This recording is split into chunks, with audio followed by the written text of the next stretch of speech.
When I was a young boy, I used to enjoy watching my father fish.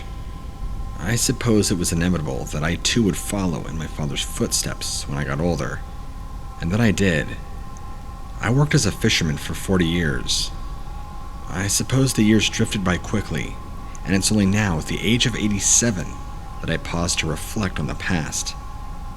I feel now is the right time to come forward about an experience that I had at age 19 in the summer of 1952. Me and two of my fellow colleagues were on our boat, pitching our rods off the Cornwall coast. We were looking for red salmon as we were getting a handsome check for providing a local butcher with fish. It was a hot summer day, and we had a few beers on the boat. Our t-shirts were off, and we were enjoying waving at a group of young ladies who were having a picnic on the coast. We didn't know the girls, but they beckoned us to come and join them for their picnic. It was certainly enticing for a 19-year-old, since I had been working as a fisherman apprentice for around 5 years at the time, and it was very rare that I ever encountered the opposite sex. The ladies continued beckoning us. The smell of their vanilla perfume seemed to gather and cluster around our boat. Its soft, feminine overtones were almost hypnotic and filled me with youthful desire. I can remember it like it was yesterday. I laugh now as I write this, for a wise old man once said, "The devil take the woman," and that following your youthful desire leads, well, you know. What occurred on that day was nothing but sheer madness, sheer terror and mesmerism. The other folks on board decided to jump overboard and swim towards the sand and walk up to meet the girls.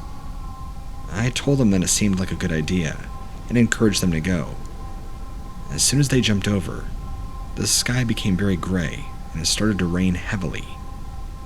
I watched as they struggled against an increasingly erratic wave. I glimpsed up at the girls and could see them jumping up and scurrying away, clearly frightened of the oncoming shower, or perhaps reluctant to actually meet the guys. I began to think that it seemed too good to be true, or if it was some kind of trick. The skies continued to pour, and I noticed that my friends were struggling heavily. Then I witnessed a horror that makes my hands shake with fright. A large serpent-like creature shot out from the depths of the ocean. Long, over 15 feet long, with a huge body, green and slimy, just like a sea snake. It had fangs which looked to be a foot long, and its head was protruding, about the same size as a human head. It was a disturbing sight, and just the memory alone terrifies me. The guys in the water noticed the serpent, and I noticed that it seemed to be hunting them. It was jagging at my friend, and then I saw signs of blood. I grabbed something nearby and threw it out in the direction which the serpent was now thrashing around, jumping in and out of the ocean, like a dolphin, but viciously and with clear intent to wound. The creature then turned around and noticed me and bolted towards me through the water. Its tail was huge. It shot up and tried to wound my face, but I managed to block it with an oar in the boat. It seemed like it was intent on striking at me, its fangs thrashing and hungry for human flesh it seemed. I was absolutely petrified beyond belief. I had never witnessed such a creature before, and at only 19 years old, I was still a virgin of the sea.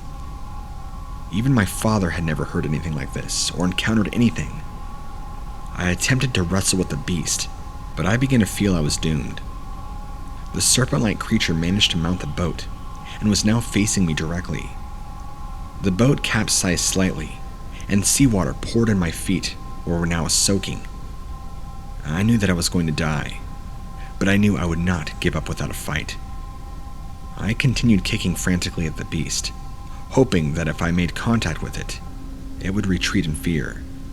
But this beast looked just as vicious as it did hungry, and eventually I managed to hit it slightly with the oar. But the boat was now nearly underwater. All at once, suddenly, the storm had ceased overhead, and this serpent-like creature descended back into the water. Things became still and calm, and I felt it was now safe to swim back, and as I did, my friends were nowhere to be seen. I found them later, and they had deep wounds and cuts from where this creature had attacked them, nearly almost bleeding out. When we told others of our experience, nobody believed us, but possibly some biologist felt it could have been a mysterious underwater creature, undiscovered by science at the time. Whatever it was terrifying, and I was glad to have never encountered it again during my fishing career. Look, I know it might sound outlandish, but this is a story that happened to me much when I was younger, and I haven't had anything like it since. I know there are crazy tales of sea experiences out there, and well, this is mine. Just remember that almost every fisherman out there has his or her own.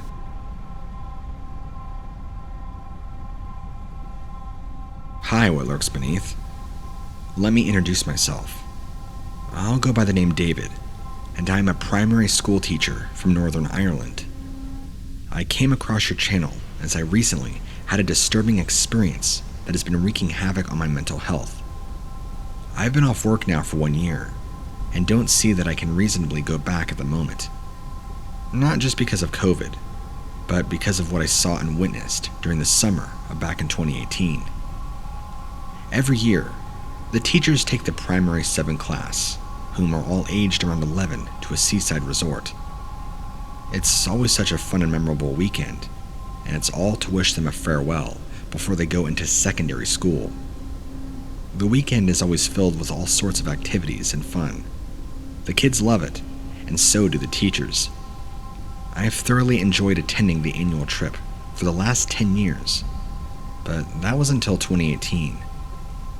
I was the designated officer for a group of kids, and there was about 5 of them in total, and it was my job to take them out on a short canoeing excursion. This was just off the coast of Cork, and to say it was picturesque would be a complete understatement.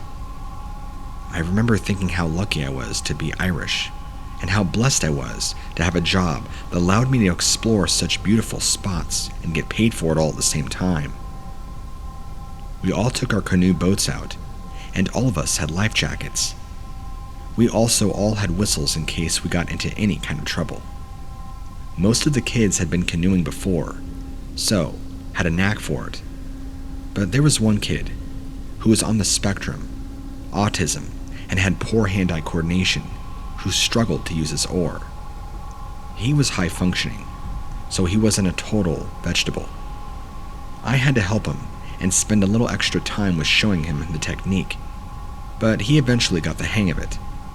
He was just a little slower, but we all adjusted our speed to accommodate for him. There was a very small strand where we were sailing to and intended to stop for a little snack. I kept some juice in my backpack and some biscuits and fruit, so all the kids would be satisfied and be fit for sailing back. The currents in the water started getting a little shaky, and some of the kids said they were struggling to row. It was a bit worrying, but I could see that they weren't far from reaching the shore. The other kid who had been struggling, Dennis, was really starting to have issues. His oar had fallen into the water and sank, and he was beginning to panic. I told the others to row to shore, whilst I tied a bow onto Dennis's boat and pulled him with me. When I reached him, I noticed something large and green, like the shape of a cobweb almost under the water. I squinted downwards, but just brushed it off as some weird type of seaweed or something. But still, as I tied the bow around Dennis's boat, this thing kept encircling. It also seemed to pulsate, getting bigger, then smaller. I just hoped it wasn't a jellyfish or some dangerous sea animal. At that moment, as the water grew deathly still, I turned back to see the other kids and make sure they had reached safely ashore. As I squinted, a large serpent-like snake shot up from the sea and bit my forehead. It had a large fang that was sharp and now coated me with my own blood. I panicked like hell and shouted to Dennis to hop into my boat, but he was panicking even more now. This creature continued to emerge from the water like lightning bolts and shoot its way across my head, attempting to bite me. It was the most frightening experience of my life. I was being attacked on water with a very vulnerable child, but on top of that, I had never seen such an aggressive sea creature I had also been bitten and could already feel my forehead expanding, no doubt as a reaction to whatever venom was released in this bite. This snake, whatever it was, wasn't very large, probably the size of a normal rattler, but it was enough to be aggressive and hostile, and I had no idea how venomous it could have been. From what I understand, sea snakes are extremely venomous. I cursed and panted. Eventually, I managed to get the bow on Dennis's boat and started sailing like hell. This creature shot up again, its eyes like slits, yellow and soulless, but speaking a clear fury and intent to kill me. I did the best I could to try and avoid it, but to no avail. The canoe boat shook and almost nearly capsized with the impact. Eventually, as we reached the shore, the beast seemed to abandon its endeavor, and it left us in peace. Small but deadly. As I carried Dennis out of the boat, he was coated in a cold sweat. The rest of the kids ran up to us and hugged us. They had seen it all where we were traumatized. All of the kids were white with shock and needed to get water and food immediately. We called an ambulance and told them what had happened. I got first aid and got my wound dressed. Luckily, the venom wasn't lethal, but I have to admit, the venom of that incident has lived on in my psyche every day since then. Every moment, every day, I feel the terror and stress I felt in that boat as I fought for my life, and that of the little kid entrusted to my care. I sincerely feel I will never go back on that boat again, and am reluctant to even go near the water. The last I heard of the kids, 2 had dropped out of school and were being homeschooled for the time being, and Dennis had completely retreated into himself. Obviously, what we saw had a scaring effect on all of us. I hope that in writing about this experience, you can maybe enlighten me and inform me if other such creatures exist and have been sighted by others in the sea nearby. I know it was some sort of sea serpent. Nothing crazy like Leviathan or anything, but I've never ran into a sea serpent so aggressive before. I mean, this thing was intent on bringing me down, so much so that I almost capsized our canoe. Anyway, I would like to thank you all for all the hard work you do. It is truly appreciated,